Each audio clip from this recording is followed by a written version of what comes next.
Okay, basic cordage video. The twist is what we're going to go over first. And this is sections of one regular sized paper towel that I cut and tore into about 1 1/4 inch wide strips. But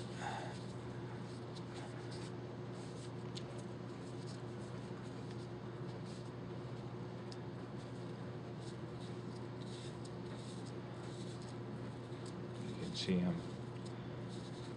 just taking it and doing a counterclockwise twist.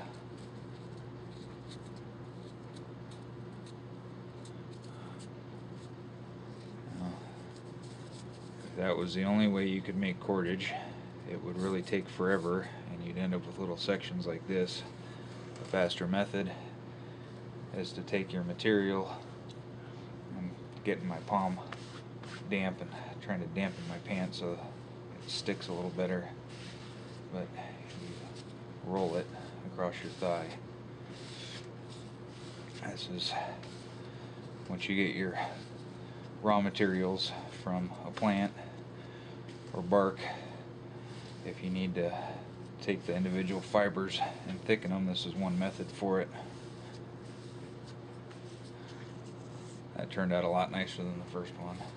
I've still got 2 left over that I'm not going to use, as I did a couple before I turned the camera on. So once you get these, you can start adding to them.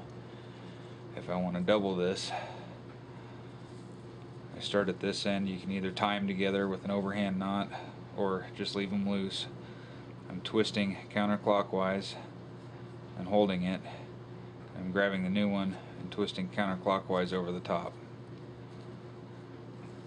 And you keep doing that. You can hold it with your teeth. Make it go a little faster.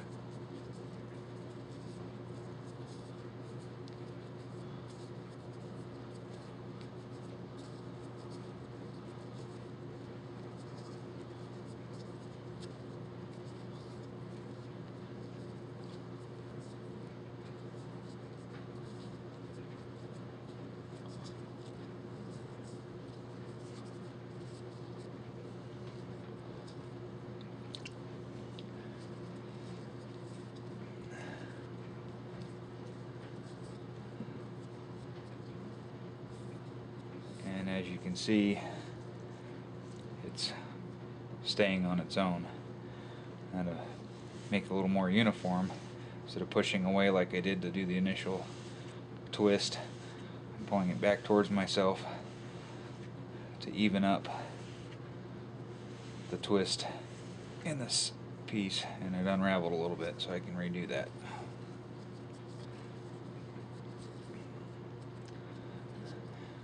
Now, that's for doing a fixed length. If you're trying to do a splice in to make your cordage longer, you start in the middle, twisting until you see it double over like that. What I actually want to do is offset mine so the ends don't match up. That makes for a stronger cord if they end up in the same spot. This is a weak spot every time I splice in new material. So I'm starting just making an extreme right hand twist until the cordage binds up and rolls over on itself, and then I go into the same twisting pattern I've showed with the other piece.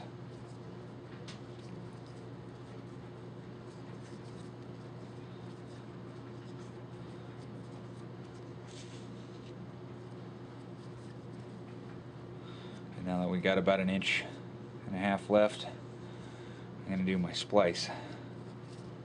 So I'm going to unroll this end a little bit.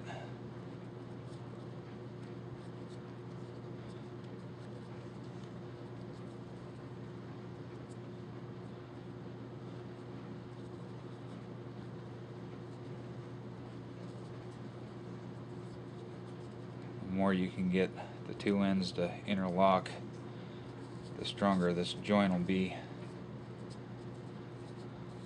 I've got, I'm going to thin this one down a little bit, otherwise it makes it really bulky where they overlap. So here's the overlap, and you twist them together.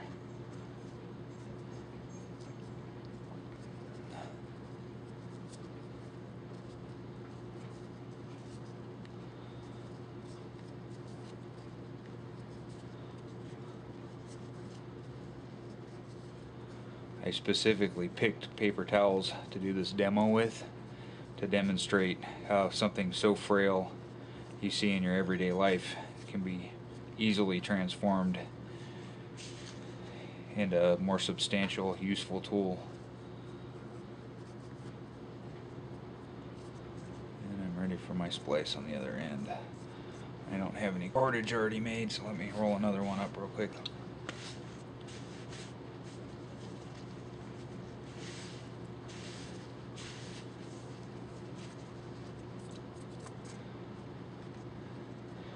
The temperature up where I'm living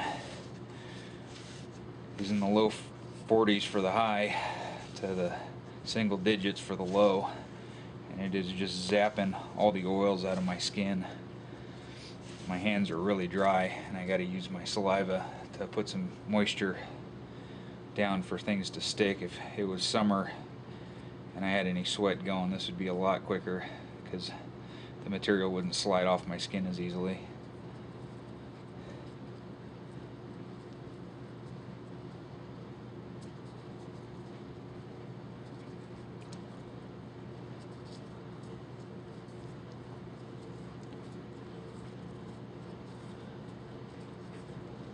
Again, if you put tension on it, it goes a little quicker.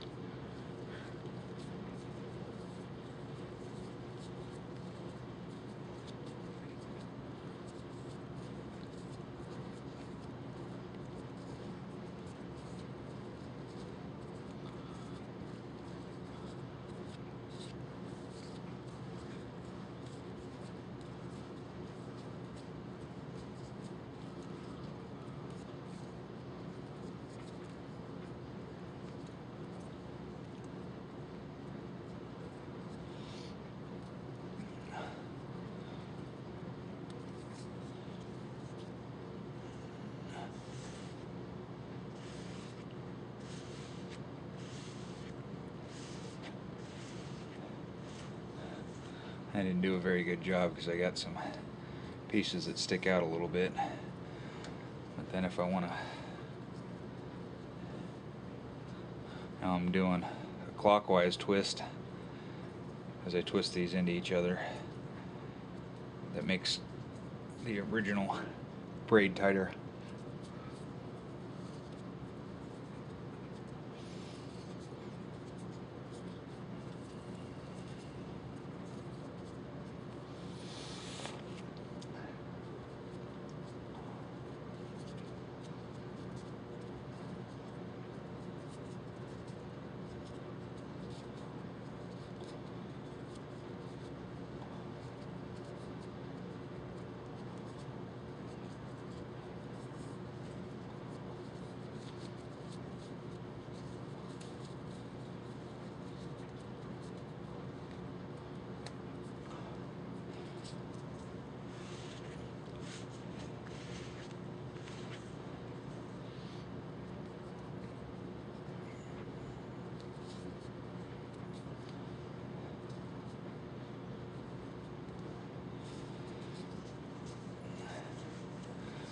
So this is kind of similar to the twist braids you'll see on ropes you buy at the hardware store.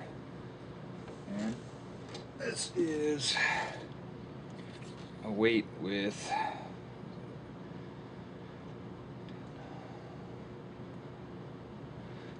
about 15 pounds of weight.